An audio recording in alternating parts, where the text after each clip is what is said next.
que você sempre sonhou e venha evoluir na guitarra de verdade comigo. Tô te esperando aqui no MB Guitar Academy. Essa semana foi movimentada, hein, meus amigos e minhas amigas? Teve guitarrista deixando a banda do Edu Falaschi, teve guitarrista deixando a Cripta, teve guitarrista deixando a Mastodon, teve muito Diz Que Me Disse, muita fofoquinha de shopping e com certeza você, paladino do metal nacional, ficou confuso. Mas calma que eu tô aqui pra salvar a tua semana com o seu quadro preferido. Opiniões impopulares na área. Sejam muito bem-vindos, muito bem-vindas. Quem fala aqui é o Manu. Se você é novo ou nova por aqui, não se esquece de se inscrever no canal, ativar as notificações. Deixa o like, é muito importante que os vídeos tenham like para que o algoritmo recomende eles na aba de recomendados. Espalhe o vídeo para os amigos, para as amigas, compartilha com o tanto de gente que você conseguir, porque assim a gente continua crescendo e angariando seguidores. E se o conteúdo que eu posto aqui não é suficiente, considere se tornar membro do ImagensCast, link na descrição. Tem todo um conteúdo exclusivo na área de membros e virar membro é menos de R$ 3, muito barato. Link na descrição. Sem mais delongas, vamos para as nossas opiniões impopulares. Começando pelo @Dion Chagas, que diz opinião impopular. Eu separo o artista, pessoa física, da obra, pessoa jurídica. Tivemos grandes nomes que se envolveram em polêmicas, Phil Anselmo, Ricardo Confessori e mais recentemente o Ed Mota. Mas isso não me atinge nem um pouco. Eu não tô nem aí se o cara é legal ou um baita de um xarope. Eu gosto da obra artística dele e pronto. Por isso que a gente não pode idolatrar ninguém. Todo ser humano é falho, corno e cruel. Peguei a referência. Foque na arte e não no ser humano em si. Assim você não se decepciona. Cara, eu concordo plenamente com a sua opinião. E sim, é uma opinião impopular, porque o cara faz uma merda na vida pessoal que é exposta, a galera fala, parei de ouvir, parei de seguir. Eu acho que muito disso é também pra ficar bem nas redes sociais, pra pagar de desconstruidão, desconstruidona. Eu não faço a mínima questão de ser assim. Eu tenho esse canal aqui pra conversar com qualquer um que queira conversar sobre música. Todo mundo sabe do meu posicionamento. Eu sou um cara bem de esquerda, mas não me importo em receber ninguém que pense diferente de mim aqui pra falar sobre música e até sobre política. O camarada fez merdinha na vida dele, é um problema dele, não meu. Adoraria receber o Phil Anselmo aqui no canal, mesmo com todo o histórico dele de declarações de supremacia. Tem um vídeo aqui no Imagens falando sobre a história do Pantera e lá eu relato. Eu fiz uma pesquisa bem longa e eu relato lá como o Função era babaca, mas adoraria entrevistar ele. Adoraria entrevistar o Ed Mota também. Acho que o Ed tem uma baita discografia. E o Confessori, bom, já entrevistei ele 2 vezes. E no futuro vou entrevistar a terceira, a quarta, enfim. Enfim, eu separo a obra do artista. Total. E você? O cara pode fazer merda à vontade na vida pessoal que você continua ouvindo e seguindo a carreira artística? Deixa a sua opinião aí nos comentários. John, muito obrigado pelo comentário. Ótimo comentário. Deixa mais. O @Victor.Durvalo diz opinião impopular. Os 2 álbuns do Sons of Apollo são melhores do que o Dream Theater estava fazendo na época. Cara, assim, se você tá falando do The Astonishing, eu concordo. Se você tá falando sobre qualquer outro, não. Não, acho que não. Quer dizer, acho que não. Assim, tenho certeza que não. O Dramatic Turn of Events bota os discos do Sons of Apollo pra mamar. Distance Over Time, idem. Auto-intitulado, idem. A View from the Top of the World, eu preciso ouvir ele de novo, gente. Eu preciso ouvir ele de novo. Talvez eu dê uma segunda chance. Mas o The Astonishing, com certeza, é. Meu Deus, que traje, que desgraça de álbum. Então eu discordo, Vitor. Via de regra, os discos do Dream Theater com Mangini destroem os discos do Sons of Apollo. São bem melhores. O que vocês acham? Comentem aí. Victor, muito obrigado pela opinião. Erizan-NN7SC diz opinião mega impopular. Sem considerar o contexto e a importância histórica, o Load, Reload e o Anger são muito melhores musicalmente do que o Kill 'Em All. É mega impopular e mega errada, né? Como assim melhores musicalmente? E aqui eu tô desconsiderando o contexto, mas musicalmente, se a gente tá falando de thrash metal, nem a pau. Nem a pau. Devia ser preso por falar isso, inclusive. Load Reload tem muita qualidade musical e tem seu valor. Eu dei uma segunda chance pra ambos e adorei os dois, mas eles não são melhores que o Kill 'Em All. Só que aí você dobra a aposta e coloca o Sid Anger na parada. Aí é pedir pra ser esculachado, né, parceiro? Eu também dei uma segunda chance pro Sid Anger e minha opinião não mudou uma vírgula a respeito dessa porcaria. Então, como o Sid Anger tá na equação, é muito pior musicalmente que o Kill 'Em All, apesar de Load e Reload terem seu valor. E não é pouco valor não, são 2 ótimos discos, mas ainda sou mais do Kill 'Em All. Comentem o que vocês acham. Elisam, obrigado pela opinião. O @DarkNSZZ diz opinião impopular. André Matos foi o menor vocalista do Angra, lá vamos nós.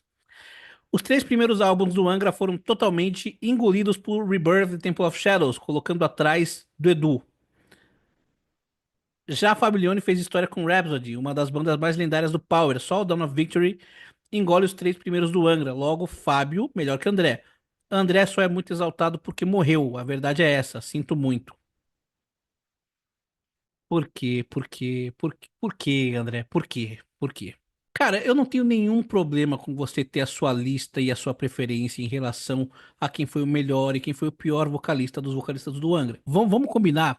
André, Edu e Fábio foram 3 grandes vocalistas, 3 vocalistas de grande história no meio do metal. Logo, se você for fazer um top 3 dos três, um vai ficar em terceiro. E eu acho absolutamente aceitável que algumas pessoas coloquem o Fábio em terceiro, algumas coloquem o Edu em terceiro e outras coloquem o André em terceiro. Agora, só é exaltado porque morreu, aí você tá. Aí assim, você forçou a amizade, né, meu amigo? Não bastasse a opinião impopular de colocar o André em terceiro, que apesar de eu achar aceitável, se a gente fazer uma enquete geral aí com a galera, acho que a maioria vai botar o Leone em terceiro. E eu acho que o ranking mais aceito da galera vai ser André em primeiro, Edu em segundo e Fábio em terceiro. Você coloca informação falsa. Os 3 primeiros álbuns do Angra não foram totalmente engolidos por Rebirth e Temple of Shadows. Eu acho que até hoje se tocam mais músicas desses 3 álbuns do que do Rebirth e do Temple of Shadows. Posso estar errado, mas enfim, é no máximo equivalente. Então não foram engolidos. Eles continuaram brilhando e se destacando tanto no imaginário dos fãs quanto no setlist, nos shows. Edu tem uma grande história, Fábio tem uma grande história, e eu respeito quem coloca o André em terceiro na lista de vocalistas do Angra, mas só exaltado porque morreu, assim, é forçar a barra demais, né? Eu não devia agradecer, mas obrigado pela opinião. E a próxima opinião segue nessa linha, o arroba Victor Mendes 6570. Opinião impopular, André Matos, apesar de cantar muito, foi o pior vocalista do Angra. Voz muito aguda, no Xamã, carreira solo e collabs ele foi bem. Ah, então, opinião que eu discordo, mas eu acho mais aceitável.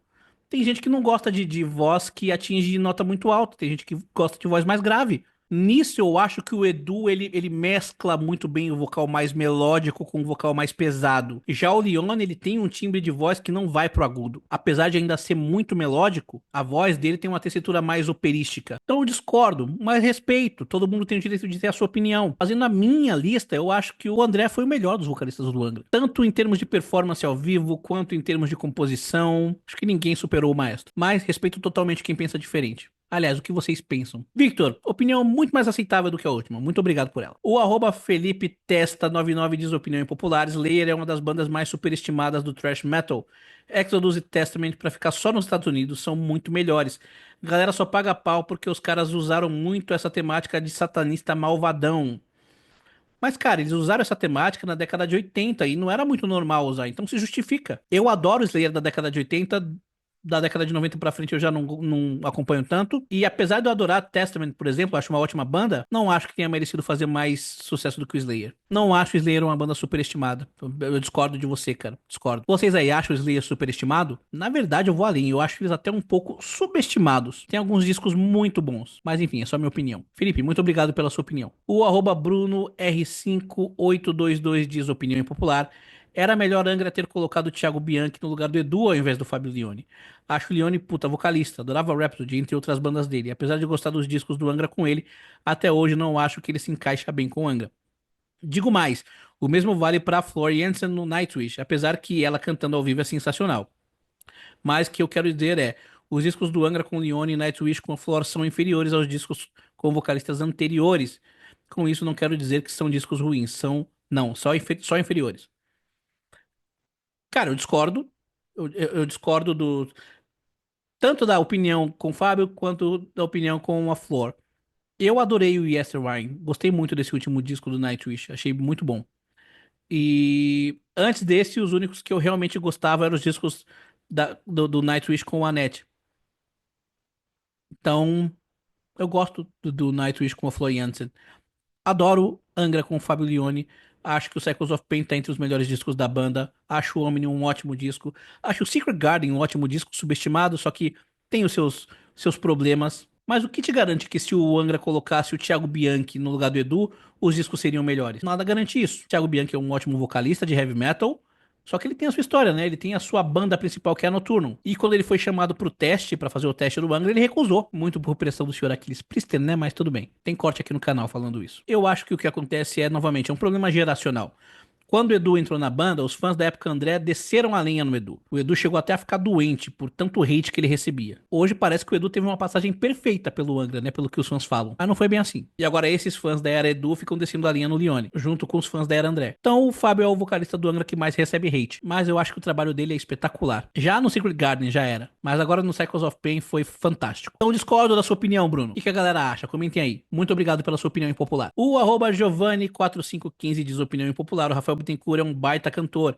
Ele comete deslizes ao vivo sim, como boa parte dos cantores fazem, mas a voz do cara é sensacional. Absolute música. Eu concordo, eu acho que ele é um ótimo cantor, mas eu acho que ele devia gravar mais discos do Bittencourt Project. Né? Até pelo fato de ele ser um bom cantor, porque ele não grava mais Bittencourt Project? Pelo amor de Deus, Rafa. Brainworms Parte 2, pra já. Ele fez aula com o Alírio Neto, né? Então teve um ótimo professor. Deu até vontade de ouvir o Brainworms agora. Os vocais do Rafa nesse disco são sensacionais. O que vocês acham do Rafa como vocalista? Comentem aí. Giovanni, obrigado pela opinião. Concordo plenamente. O @Ezonier diz opinião impopular. Na discografia do Almar, o Ivo é o álbum mais fraco e parece um Coldplay. Essa opinião não é impopular. Todo mundo considera o Ivo o disco mais fraco da banda. Inclusive eu. Apesar de eu gostar do disco. Pleased to Meet You é sensacional. Capital Punishment fecha o disco com chave de ouro. Corporate War é maravilhosa. Tem muita música boa nesse disco. Só que a discografia do Almar tem um nível muito alto, né? E sim, a Esperança, música que virou inclusive clipe do Ivo, tem uma pegada meio Coldplay. Eu não gostei muito dela. Acho que sua opinião não é impopular. Quer ver? Comentem aí. O Ivo é o disco mais fraco do Almar, galera? Muito obrigado pela opinião, de qualquer jeito. A gente fecha opiniões impopulares de hoje com a opinião do @Viagem ao Centro da Música, que diz: opinião impopular, eu nunca vou entender quem acha o Cycles of Pain melhor que o Omni. O de 2018 é muito melhor, mais coeso e faz muito mais sentido do início ao fim. Já o mais atual tem ótimos momentos e outros que simplesmente não fazem sentido. Faithless Sanctuary é um grande exemplo de grandes ideias mal organizadas, resultando numa canção enfadonha e esquisita. O Omni é o legado do Angra com o Lione, um grande feito para uma banda que está há 12 anos insistindo no vocalista errado e a melhor coisa lançada por eles desde o Temple of Shadows. Olha, se o Leone é o vocalista errado, então o Edu também era o vocalista errado, porque o Omni é o melhor disco desde o Temple of Shadows, logo a Aurora e o Aqua também tinham o vocalista errado, e eu acho o Cycles of Pain consideravelmente melhor que o Omni, apesar de eu achar o Omni muito bom. Eu acho que o Omni não envelheceu tão bem no gosto dos fãs. Os fãs receberam o Omni bem, só que hoje ele é muito criticado. Já o Cycles of Pain ele foi muito bem recebido e ele continua com uma estima boa na fanbase. Acho Faithless Sanctuary uma ótima música, mas de todas as músicas do disco do Cycles of Pain foi a que envelheceu pior no meu conceito. Quando eu ouvi ela pela primeira vez, eu considerei ela a melhor música do disco. Continuo considerando ela uma ótima música, mas hoje tá longe do top 3. Mas esse disco tem algumas músicas que, pelo amor de Deus, Vida Seca, a faixa título, Here in the Now, Tears of Blood, Riding to the Storm, é muita pancada, meu amigo. Descasso. E o Omni também é, na minha opinião. Apesar de uma galera discordar. Muito obrigado pela opinião impopular. E assim a gente fecha o nosso Opiniões Impopulares de hoje. Gostou? Deixa o like, por favor. Quer ter sua opinião impopular lida e respondida aqui neste quadro? Deixa a sua opinião impopular aqui nos comentários. Não se esqueça de colocar uma opinião impopular ou opiniões impopulares no começo ou no final da opinião, beleza? Também não se esqueça de se inscrever no canal, ativar as notificações, deixa o like, nos siga nas redes sociais. Se quiser e puder contribuir com o nosso trabalho via Pix, nosso Pix é nosso e-mail, imagenscast@gmail.com. Considere se tornar membro do canal, para virar membro, link na descrição. E na descrição também está o link para você adquirir o curso de guitarra do Marcelo Barbosa. Muito obrigado pela audiência, aguarde nossos próximos vídeos e é isso aí. Falou!